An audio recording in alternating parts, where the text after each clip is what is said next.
Our class today is about poetry. We are going to discuss a poem. Its name Under the Greenwood Tree.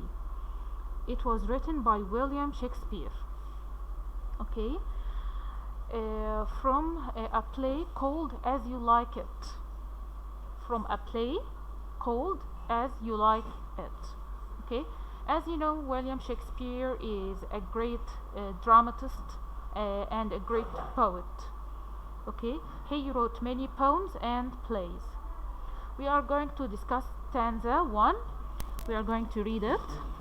Under the greenwood tree, who loves to tie with me and turn his merry note onto the sweet bird's throat.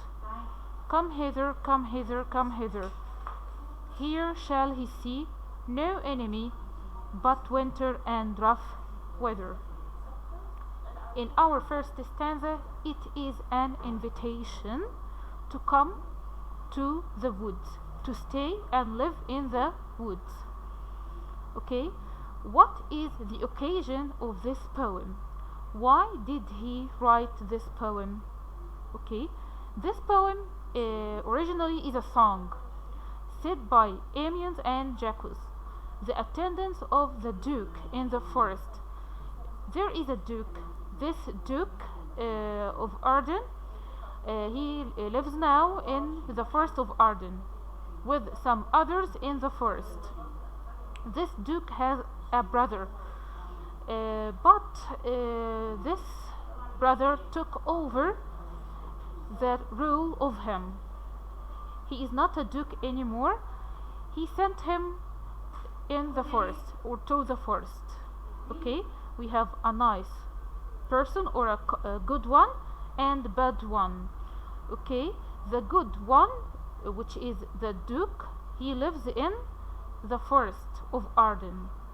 We are going to paraphrase stanza 1. Okay, we are going to read again. Stanza 1. Okay. Under the greenwood tree, who loves to tie with me? It means who likes to come with me and live in the forest and turn his merry note onto the sweet bird's throat. Come hither, come hither, come hither. It means come here.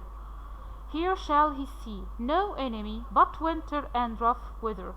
You will find nothing in this forest, nothing bad, no hate, no bad things, only the winter and its bad weather. Okay, someone said, why I say come hither, not come here?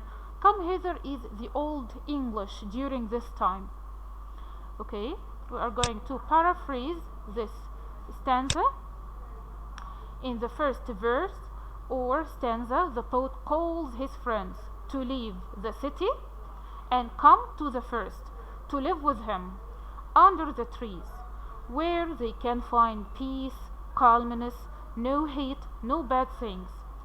He says anyone comes to the forest won't find any enemy, any bad things, but the cold and rough weather. The only problem that you will find inside the forest is only cold weather and rough weather. Okay, the rhyme scheme A B B. Figures of speech, personification. No enemy but winter. No enemy but winter. He is talking about winter as an enemy. The poet personifies the weather as an enemy. Alliteration in loves and lie. Both starts with L. Winter and weather. Winter and weather starts with W. Okay, so in stanza 1, it's an invitation from the Duke. Okay, to come to live with him in the forest of Arden. Okay, in stanza 2, who doth here means does, who doth impatience shun and love to live in the sun, seeking the food he eats and pleased with what he gets. Come hither, come hither, come hither. Here shall he see no enemy but winter and rough weather. As we see the same repetition of stanza 1. Okay, especially at the last or in the last 4 lines. We are going to paraphrase this part. In the second stanza, the poet says that people in the forest forget their ambitions, their pride, okay, to be humble, to be simple. They enjoy their simple life and perfect contentment. They look for nothing except food and good friendship. They don't want anything. They don't want to be someone important. The only thing they want is food and good friendship. Rhyme scheme AABB. Figures of speech. We have alliteration again in loves and live. What and with, or with and what. Winter and weather. Number 2, the same personification in stanza 1, we will find it again in stanza 2. No enemy but winter and rough weather. Again, the poet personifies the winter and rough weather as enemies. Okay? They made them people we don't like, enemies. Okay? The third stanza. If it do come to pass that any man turn us, leaving his wealth and ease, a stubborn will to please, dukadam, dukadam, dukadam, it's a kind of music, okay? Dukadam, dukadam, dukadam is a kind of music. Here shall he see gross fools as he, okay? And if he will come to me. In stanza 1 and stanza 2, he invited people to leave their life in city and come to the forest. But in the last stanza, he said a quite different thing. Who is the idiot who leaves the city and its luxury life and comfortable life and come to live in this forest in this bad weather?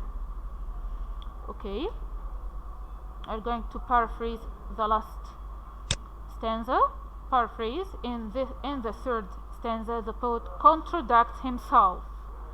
He said different ideas from stanza 1 and stanza 2. In the last verse, in the last stanza, he says it is a pity, difficult thing that someone leaves his comfortable life in the town or city and leaves his wealth, his money, his big house, and comes to live in the forest where it is cold and rough. He encourages people to enjoy their life in the town. If anyone comes to the forest and leaves the town, he should be a fool, an idiot, and finds fools like him. So, different ideas in stanza 1 and stanza 2. Come to live in the forest. Then in stanza 3, who is the idiot who leaves everything and come to live here in this forest in this bad weather? Okay, here are some new vocabulary or vocabulary that makes this poem quite easy to understand because it is written in an old English. Greenwood tree, a tree in the forest of Arden. It's a name of the forest, okay? Who lose? Anyone likes to live. Turn throat, to compose a cheerful tune. To sing means to sing. Hither equal here. Ambition, desire to be better. Shun equal avoid, to neglect, to leave. Come to pass, it means to happen. Turn as, become a fool, become an idiot, become a silly man. Stubborn, determined to do as he wishes. When you want something, you want it to be done, and you insist on it. Duqdan is a word with the rhyme. It's like music. Gross, big. And if equal if. Okay, I want you to read the stanza and combine it with each paraphrase to be easy to understand.